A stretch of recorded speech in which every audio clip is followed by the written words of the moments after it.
উত্তর ভারতের সমভূমি বলতে একদম পশ্চিমে পাঞ্জাব থেকে শুরু করে পূর্বে আসাম পর্যন্ত। মানে যদি ম্যাপটা ড্র করা যায় তাহলে দেখা যায় যে উত্তর দিকে যে হিমালয় পর্বতমালা রয়েছে, এই হিমালয় পর্বতমালার থেকে শুরু করে দক্ষিণ দিকে পেনিনসুলার প্ল্যাটু, দক্ষিণ দিকে পেনিনসুলার প্ল্যাটু মানে এই হিমালয় পর্বতমালা গেল, এর দক্ষিণ থেকে স্টার্ট হয়, আর এদিকে উপদ্বীপীয় মালভূমি। তাহলে এই যে হিমালয় হিমালয় থেকে দক্ষিণ দিকে মালভূমি, এর মাঝখানের যে অঞ্চলটা, এইখানে আমরা প্লেন রিজিয়নটা দেখতে পাই। তাহলে এই প্লেন রিজিয়নে যদি বিস্তার বলে, এর উত্তর দিকে পাবে শিবালিক, মানে হিমালয় পর্বতের শিবালিক রেঞ্জটা, এবং দক্ষিণ দিকে কি পাবে? পেনিনসুলার প্ল্যাটু, পেনিনসুলার প্ল্যাটু বা উপদ্বীপীয় মালভূমি। এটা হচ্ছে উত্তর দক্ষিণ বিস্তার। আর পূর্ব পশ্চিমে এটা অনেকটা লম্বা, এবং পূর্ব দিকে আছে, ইস্টার্ন সাইডে রয়েছে ব্রহ্মপুত্র নদী, আসামে, আর পশ্চিম দিকে রয়েছে সিন্ধু নদী।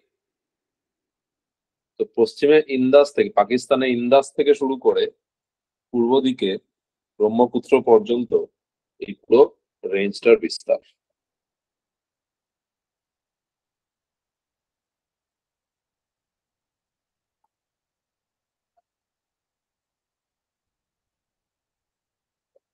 যদি জানতে চায় যে এই রেঞ্জটার লেন্থ কত, পূর্ব পশ্চিমের দৈর্ঘ্য কত, তাহলে মনে রাখতে হবে যে লেন্থটা 3200 কিলোমিটার। 3200 is the length.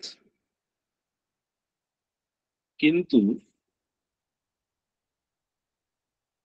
এই যে 3200 কিলোমিটার, এটা পাকিস্তানের অংশটাকে ইনক্লুড করে। মানে আমি ইন্দাস থেকে কি বললাম, পাকিস্তানের ইন্দাস থেকে পূর্ব দিকে ব্রহ্মপুত্র পর্যন্ত হচ্ছে এর বিস্তার। তাহলে পশ্চিম দিকে যখন আমি ইন্দাস থেকে নিচ্ছি 3200 কিলোমিটার হচ্ছে, এর মধ্যে পাকিস্তানের কিছুটা পার্টও ইনক্লুড করা রয়েছে। এবং উত্তর দক্ষিণে শিবালিক থেকে পেনিনসুলার প্ল্যাটু, এটা 150 থেকে 300 কিলোমিটার চওড়া। তো লেন্থটা 3200 কিলোমিটার, আর চওড়াটা হচ্ছে 150 থেকে 300 কিলোমিটার। এই যে 3200 কিলোমিটার লেন্থ বললাম, এটা ইন্ডিয়ার পাকিস্তান দুটোকে ইনক্লুড করে। যদি শুধু পাকিস্তানের লেন্থটাকে জিজ্ঞেস করে, শুধু ইন্ডিয়া, পাকিস্তানের নয়, শুধু ইন্ডিয়ার লেন্থটাকে জিজ্ঞেস করে, তাহলে 2400 কিলোমিটার হবে, যেটা পাঞ্জাব থেকে আসাম পর্যন্ত।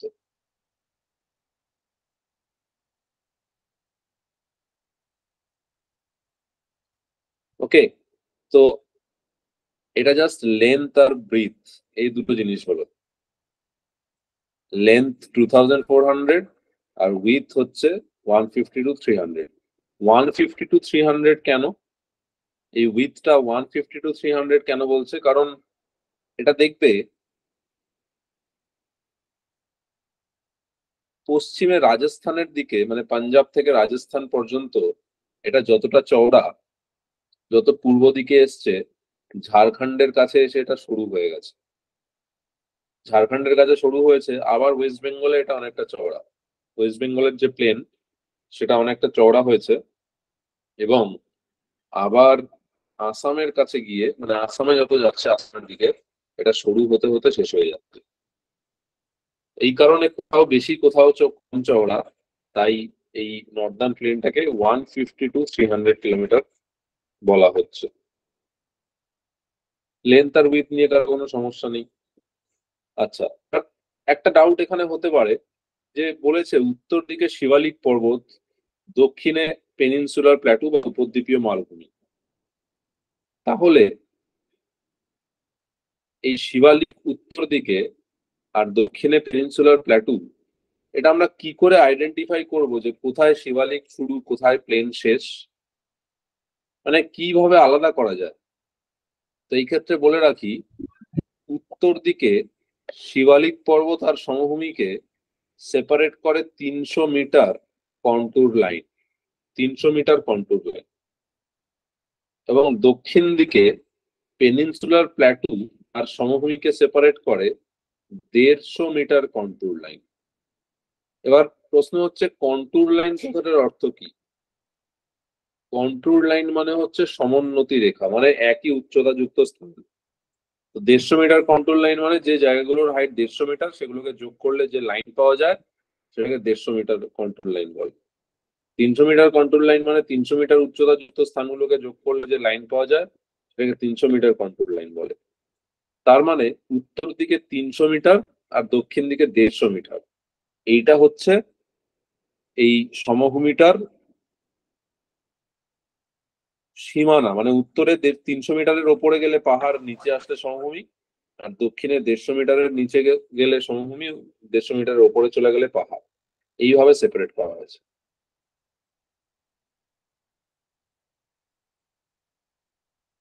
কিছু একটা জি দিয়ে আমার সঠিক মনে পড়ছে না।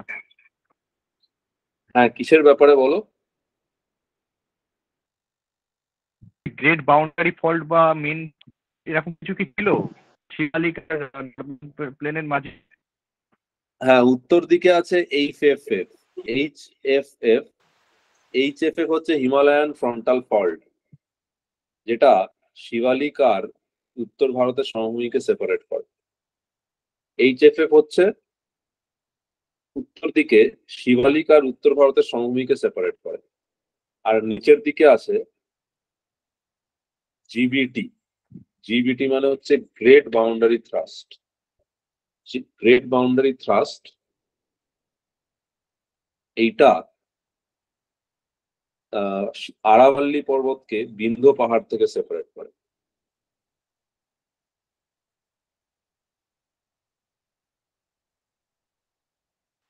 স্যার ওটা আরেকবার বলবেন, জি দিয়ে যেটা বললেন।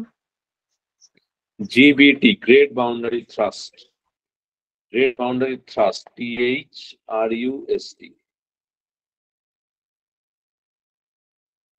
স্যার ওটা কাকে সেপারেট করে? এটা আরাভাল্লি পর্বত আর বিন্ধ্য পাহাড়ের মাঝখানে অবস্থিত।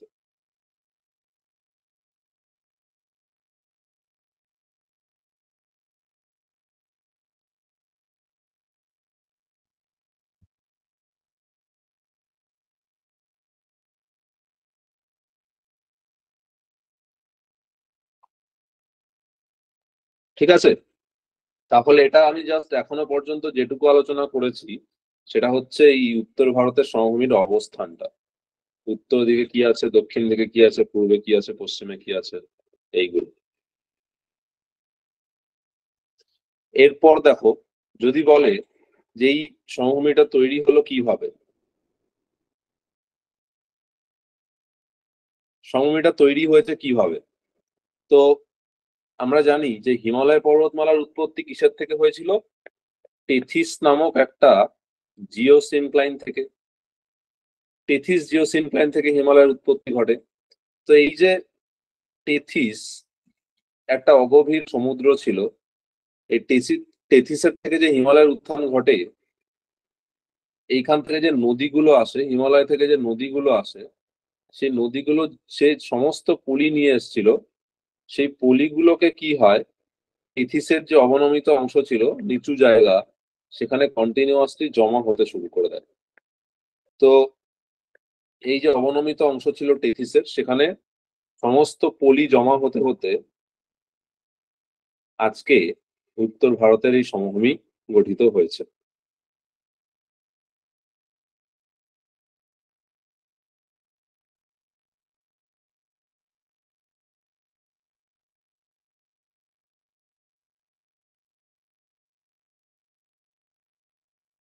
ঠিক আছে, তাহলে যদি প্রশ্ন করে যে এই সমভূমির গভীরতা কত, কতটা পলি জমা হয়ে আছে, তাহলে মোটামুটি 5000 মিটার হচ্ছে এই সমভূমি অঞ্চলটার গভীরতা, যেখানে পলি জমা হয়ে থাকতে দেখা যাচ্ছে।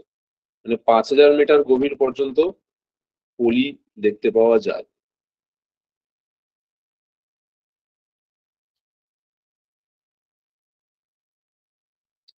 তারপর স্যার হ্যাঁ বলো। স্যার বলছি এই 5,000 মিটার ডেপথ বলতে এটা ঠিক মানে কি বোঝানো হয়েছে? 5,000 মিটার মানে ধরো এই যে সমভূমিটা, এই সমভূমিটা তো এরকম বেসিনের মতন শেপ, মানে মাঝখানটা নিচু আর দুটো সাইডে আস্তে আস্তে একটু উঁচু হয়েছে। এবার এই যে পলিগুলো এসে জমেছে, এই পলিগুলো কতটা গভীরতা পর্যন্ত জমে আছে? তো পলি জমার গভীরতা হচ্ছে 5,000 মিটার। পলি গড় পলি জমে আছে গড় গভীরতা কত পর্যন্ত? 5,000 মিটার। মাঝামাঝি ইউপি বিহার এই সমস্ত দিকে পলি জমে বেশি পরিমাণে জমে আছে এবং সেখানে গড় গভীরতা 5,000 মিটার। তো এটা হচ্ছে পলি জমার গভীরতা, কতটা গভীর পর্যন্ত পলি পাওয়া যায়। ওকে, এইবার যদি জানতে চায় যে সমভূমিটার উচ্চতা কত, তাহলে জেনারেলি আমরা একটা জিনিস জানবো যে সমভূমির উচ্চতা 300 মিটারের কম হয়। 300 মিটারের কম উঁচু হলে এটাকে সমভূমি বলা হবে। তো এই যে সমভূমিটা উত্তর ভারতের সমভূমি, এটা 200 থেকে 250 মিটার গভীর। মানে সরি, গভীর না, 200 থেকে 250 মিটারের গড় উচ্চতা। 200 থেকে 250 মিটার এর গড় উচ্চতা।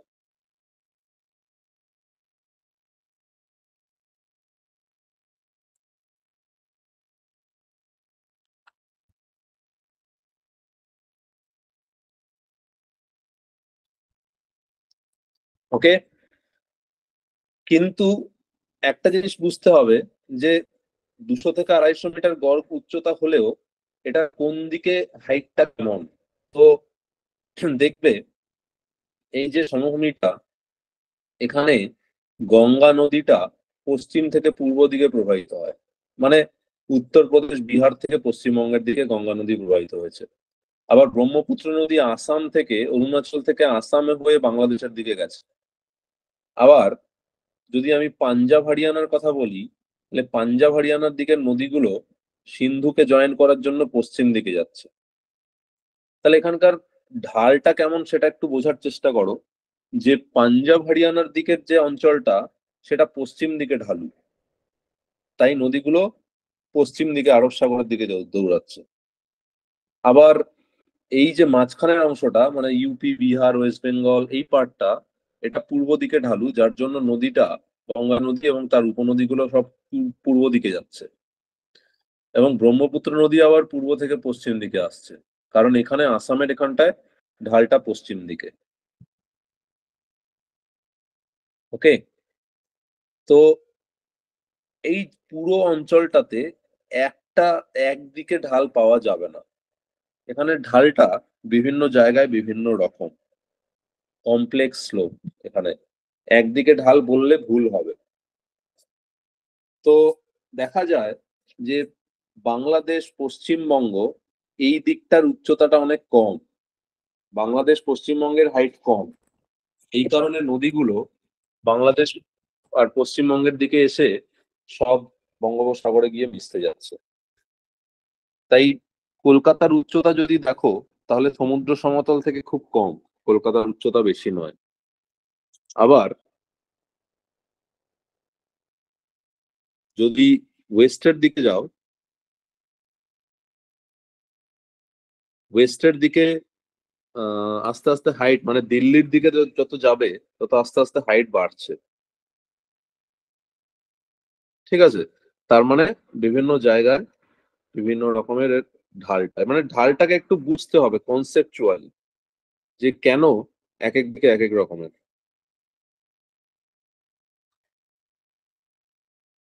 ওকে, তো এইবার এই স্যার পুরো হ্যাঁ বলো। স্যার কিছু কিছু জায়গায় ওয়েস্ট টু ইস্ট লেখা আছে ঢালটা, ওটা কি ঠিক স্যার?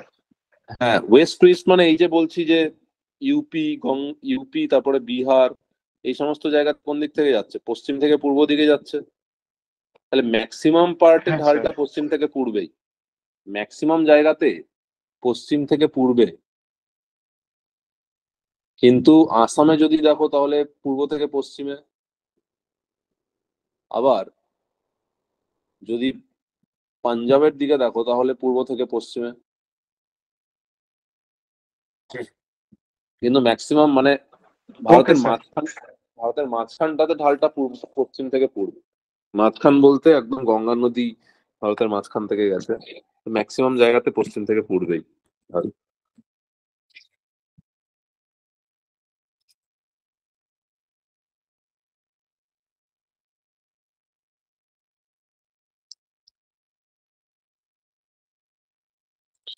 আচ্ছা, এইবার এই পুরো প্লেনটার আমি ক্লাসিফিকেশন দেখব। ক্লাসিফিকেশন মানে এটাকে কি কি ভাগে ডিভাইড করা হয়েছে। This plane can be classified into, মানে দুটো প্যারামিটারের ওপর বেস করে ক্লাসিফাই করা যায়। দুটো দুটো প্যারামিটার কি কি? একটা হচ্ছে জিও মরফোলজিক্যাল ক্লাসিফিকেশন,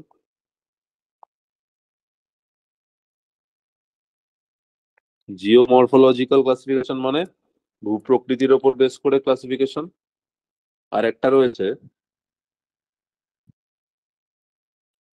আর এদিকে রয়েছে জিও মরফোলজিক্যাল ক্লাসিফিকেশন, আর একটা হচ্ছে রিজিয়নাল ক্লাসিফিকেশন।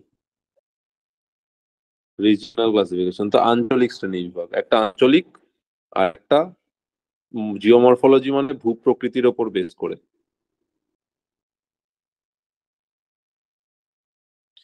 ওকে,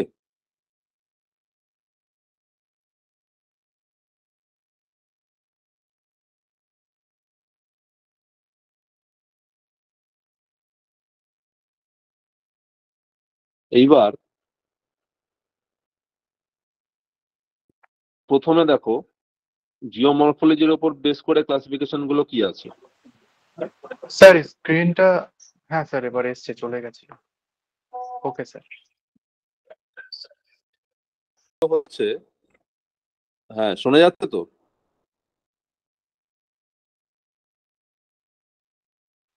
হ্যাঁ স্যার। হ্যাঁ স্যার। হ্যাঁ স্যার। ওকে, জিওমরফোলজির ওপর বেস করে ক্লাসিফিকেশন গুলো হচ্ছে ভাবার, তরাই, ভাঙ্গার আর খাদার। আর রিজনাল ক্লাসিফিকেশনের মধ্যে আসবে রাজস্থানের সমভূমি,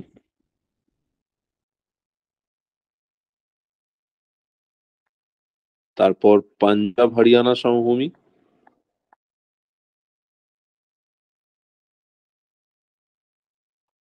পাঞ্জাব হরিয়ানা প্লেন, তারপরে আসবে গঙ্গা সমভূমি আর ব্রহ্মপুত্র সমভূমি। তো এই যে দুটো ভাগ বললাম, একদিকে রিজনাল আর একদিকে মরফোলজিক্যাল, এদের সম্পর্কে জানতে পারলেই এই সমভূমির পার্টটা কমপ্লিট হয়ে যাবে।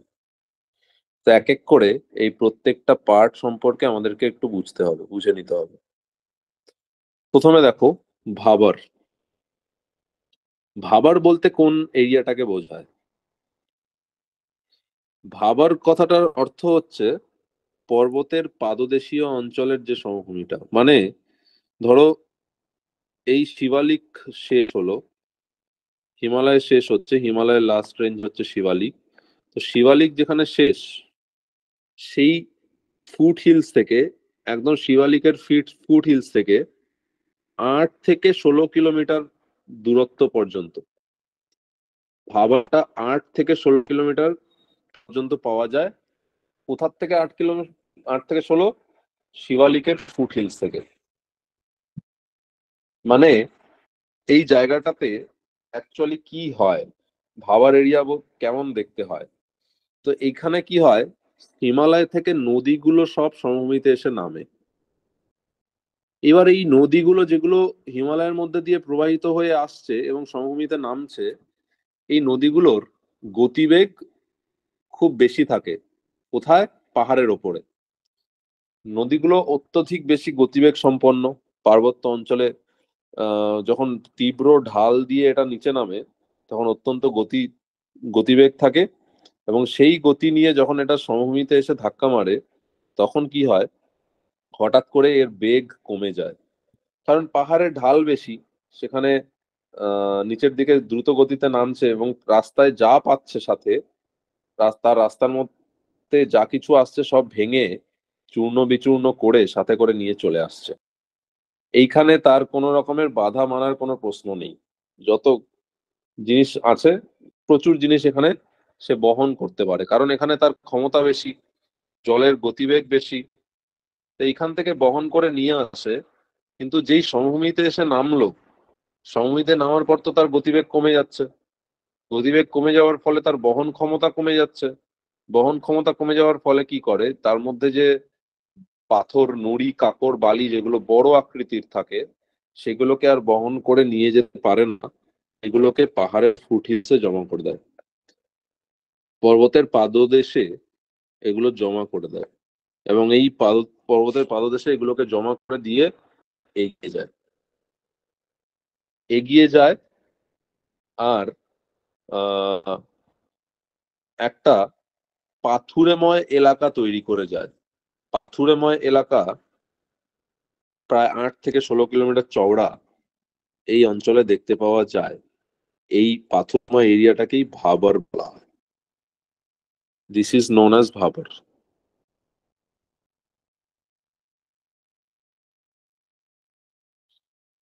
ঠিক আছে। স্যার ভাবরকে তাহলে কি পুরোপুরি সমভূমি বলা হয় কেন? কারণ এটা তো পুরোপুরি সমভূমি হচ্ছে না তাহলে। হ্যাঁ, সমভূমি বলতে 300 মিটারের কম উচ্চতা যুক্ত বলে সমভূমি বলছে।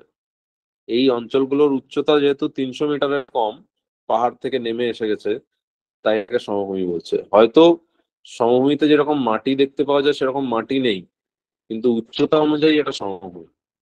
কারণ 300 মিটারের কম উচ্চতা যুক্ত স্থানকে সমভূমি বলে, আর এটার উচ্চতাও 300 মিটারের কম, সেই দিক থেকে এটা সমভূমি।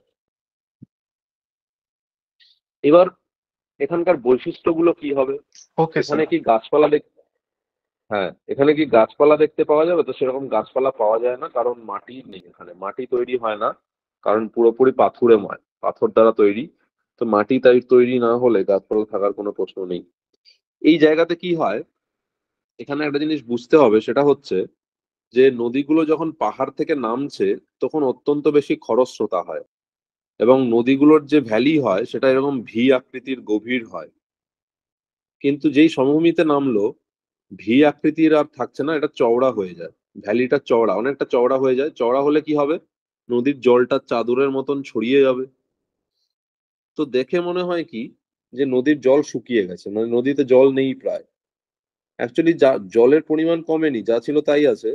কিন্তু যেহেতু ভ্যালিটা চওড়া হয়ে গেছে, জলটা ছড়িয়ে পড়েছে, তাই মনে হয় যে আপাত দৃষ্টিতে জল কমে গেছে। এবং আরো একটা জিনিস ঘটে, সেটা হচ্ছে জলটা এই পাথরের ভেতর থেকে ফ্লো করে, এখানে পাথর জমে থাকে, এবং পাথরের তলদেশ দিয়ে জলটা চাদরের মতন ছড়িয়ে গিয়ে পাথরের তলদেশ দিয়ে ফ্লো করে বলে ওপর থেকে দেখে মনে হয় যে নদী প্রায় শুষ্ক, নদীতে জল নেই। এবং এখানে কি হয়, নদীগুলো ওই পাথরের ভেতর ভেতরতে যাওয়ার সময় অনেকগুলো চ্যানেলে ভেঙে যায়, অনেকগুলো ছোট ছোট চ্যানেলে ভেঙে যায়।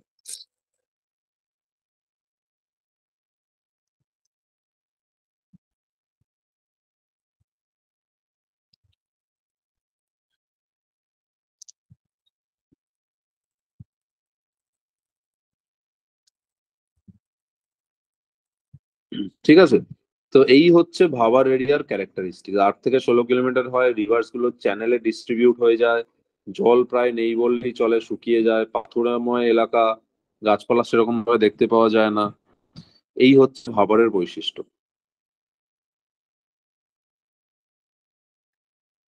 এরপর আসবে কি, তরাই। ভাবার এরিয়া ক্রস করে যদি বেরিয়ে আসো, তারপরের যে এরিয়াটা দেখতে পাবে সেটা হচ্ছে তরাই। তরাই কথাটার মানেই হচ্ছে, স্যার, হ্যাঁ বলো। স্যার অ্যালোভিয়াল ফ্যানটা একটু বলবেন? অ্যালুভিয়াল ফ্যান মানে হচ্ছে পলল ব্যজনী। মানে যখন কোনো একটা জায়গাতে নদীগুলো এসে পাহাড়ের ওপর থেকে নামে, সেইখানে সে তার সাথে সাথে যা কিছু বয়ে নিয়ে আসে সেটা একদম ওই ফুট হিলসে এনে পাহাড় এরকম হাত পাখার ন্যায় জমা করে, উপর থেকে নামলো, নেমে জলটা এগিয়ে গেল, এবং সমস্ত মেটেরিয়ালস গুলো একদম পাহাড়ের ফুট হিলসে হাত পাখার ন্যায় এরকম ভাবে জমা করে, এরকম ভাবে জমা হয়, এবং জলটা মাঝখান থেকে বেরিয়ে চলে যায়। পলিগুলোকে, পাথরগুলোকে, বালিগুলো, সেগুলো আশেপাশে এরকম ভাবে জমা করে, এবং জলটা মাঝখান থেকে পাহাড় থেকে নেমে সোজা বেরিয়ে চলে যায়। এই রকম যে ভূমিরূপটা তৈরি হয় সেটাকে অ্যালুভিয়াল ফ্যান বা পলল ব্যাজনী বলে। এই পলল ব্যাজনী একদম পাহাড় শেষ আর সমভূমি শুরু, সেই সমস্ত জায়গাতে দেখতে পাওয়া যায়। Clear?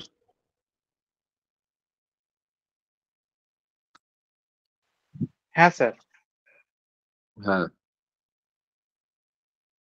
তারপর নেক্সট হচ্ছে তারাই। তারাই কথাটার মানে হচ্ছে মার্শি ল্যান্ড বা স্যাঁতস্যাঁতে ভূমি। তো মার্শি ল্যান্ড বা স্যাঁতস্যাঁতে ভূমি কোথায় দেখতে পাবে?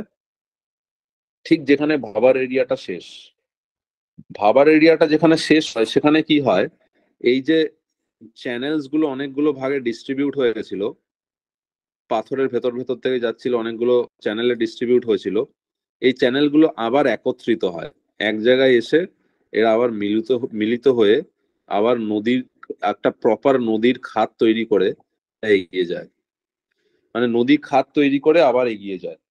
এরা মার্চ করে মানে আলাদা হয়ে গেছিল, আবার এরা এক জায়গায় এসে মার্চ করছে, এবং এইবারে কি হচ্ছে, একটা নদী খাত আবার তৈরি হচ্ছে। এটা পাহাড়ের নদী খাতের মতন এতটা গভীর নয়, কিন্তু একটা রাস্তা দিয়ে এবার জলটা একত্রিত হয়ে বেরোবে। কিন্তু মাঝে মাঝে কি হয়, এই জায়গাতে বন্যা হয়, যখন অত্যধিক বেশি জল পাহাড়ের থেকে চলে আসে এবং বৃষ্টির জল তার সাথে এসে মেশে, তখন এই অঞ্চলগুলোতে বন্যা হয়, এবং বন্যা হয়ে নদীর দুকুল ছাপিয়ে জল বেরিয়ে পড়ে বলে এই সমস্ত জায়গাতে বন্যা, মানে স্যাঁতস্যাঁতে সবসময় জল জমে থাকে, স্যাঁতস্যাঁতে হয়, আর্দ্র হয়। হ্যাঁ। আহ দুকুল ছাপিয়ে বন্যা হয় বলে তাই এটাকে তরাই বলে, কারণ তরাই কথাটার মানেই হচ্ছে স্যাঁতস্যাঁতে ভূমি বা মার্শি ল্যান্ড। এটা হচ্ছে এই অঞ্চলটার বৈশিষ্ট্য। এই তরাই অঞ্চল কতটা চওড়া, ঠিক ভাবা যেখানে শেষ হয় তারপর থেকে 15 থেকে 30 কিলোমিটার পর্যন্ত চওড়া হতে দেখা যায় তরাই অঞ্চলকে। ঠিক আছে। তো তরাই অঞ্চল চাষবাসের জন্য উপযুক্ত হবে কিনা? ইয়েস, হবে। তার কারণ এখানে মাটি, প্রপার মাটি তৈরি হতে দেখা যাচ্ছে, জল রয়েছে, মানে আর্দ্রতা আছে মাটিতে। তার ফলে কি হয়, মাটিতে আর্দ্রতা থাকলে, সূর্যালোক পেলে সেইখানে তো চাষবাস ভালো হবেই। এই কারণে তরাই অঞ্চলটা চাষের জন্য খুব ভালো। এবং এই কারণের জন্যই তোমরা যদি পাঞ্জাব, হরিয়ানা, উত্তরপ্রদেশের দিকে যাও, তাহলে এই তরাই অঞ্চলটাকে এখন আর খুব ভালো করে দেখতে পাওয়া যায় না। কারণ ওরা কি করেছে, যেহেতু চাষবাসের উপযুক্ত অঞ্চল এবং পাঞ্জাব হরিয়ানা চাষের দিক থেকে একটু উন্নত, এরা এই পুরো সমভূমিকে কেটে, মানে তরাই সমভূমিকে এরা কেটে চাষবাসের জন্য জমি তৈরি করে নিয়েছে। মূলত আখের চাষ, তারপরে গমের চাষ, এগুলো করে থাকে। তো ভারতের পশ্চিম দিকে যত যাবে, পাঞ্জাব, হরিয়ানা, উত্তরপ্রদেশ, এই সমস্ত দিকে এই তরাই বেলটাকে খুব একটা স্পষ্টত উল্লেখ, মানে দেখতে পাওয়া যায় না। এটা ভারতের পূর্ব দিকটাতে, অর্থাৎ বিহার থেকে শুরু করে আমাদের ওয়েস্ট বেঙ্গলে পাওয়া যায়। ওয়েস্ট বেঙ্গলের যে তরাই বেল্ট, মানে উত্তরবঙ্গে আমরা অনেকগুলো ফরেস্ট দেখতে পাই, সেইগুলো অ্যাকচুয়ালি তরাই বেল্টের ফরেস্ট। কিন্তু আমরা এটাকে দুটো ভাগে ভাগ করি। তিস্তা নদীর পশ্চিম দিকটাকে তরাই বলি, আর পূর্ব দিকটায় গেলে আমরা বলি ডুয়ার্স। তো আমরা ভাগ করে দিয়েছি, নিজেদের মতন, নিজেদের সুবিধার জন্য নাম দিয়েছি, কিন্তু অ্যাকচুয়ালি ক্যারেক্টারিস্টিক্স সবই তরাইয়ের ক্যারেক্টারিস্টিক্স। তরাইয়ের বৈশিষ্ট্যই সব জায়গাতে দেখতে পাবো। ওকে। তো তরাইয়ের উইথটা কত হয়? 15 থেকে 30 কিলোমিটার। এটা গেল। এরপর যেটা আসবে, দুটো ভাগ আছে, একটা হচ্ছে ভাঙ্গাড় আর খাদার। এই ভাঙ্গাড় আর খাদার কি জিনিস? দুটোই পলি মাটি, কিন্তু একটাকে আমরা বলি ইয়াং, একটাকে আমরা বলি old alluvial soil. Old alluvial soil, আর একটাকে আমরা বলি নিউ অ্যালুভিয়াল সয়েল। দুটোই পলি মাটি, কিন্তু একটা ওল্ড একটা নিউ, এটাই পার্থক্য। এবার কোথায় কোনটা পাবে? তো যত আমরা নদীর রিভার ভ্যালির কাছাকাছি অঞ্চলে থাকবো তত আমরা দেখতে পাবো ইয়াং অ্যালুভিয়াল, মানে নিউ অ্যালুভিয়াল। নদীর অ্যাকচুয়ালি তৈরি হচ্ছে কিভাবে, নদীতে বন্যার ফলে তৈরি হয়। তো নদীতে যখনই বন্যা হয়, বন্যার জলের সাথে পলি মিশ্রিত অবস্থায় থাকে, সেগুলো আশেপাশে জমা হয়। বন্যার সময় জল বাষ্পীভূত হয়ে যায়, পলিগুলো জমা হয়ে পড়ে থাকে, এবং এই অ্যালুভিয়াল সয়েল বা ভাঙ্গাড়ার খাদার তৈরি হয়। তবে একদম নদীর পার্শ্ববর্তী অঞ্চলগুলোতে খাদার তৈরি হয় প্রায় প্রত্যেক বছরই। যেখানে বন্যার জল পৌঁছায় সেখানে খাদার তৈরি হয়, এবং নদীর থেকে দূরবর্তী স্থানে আমরা ভাঙ্গাড় দেখতে পাই।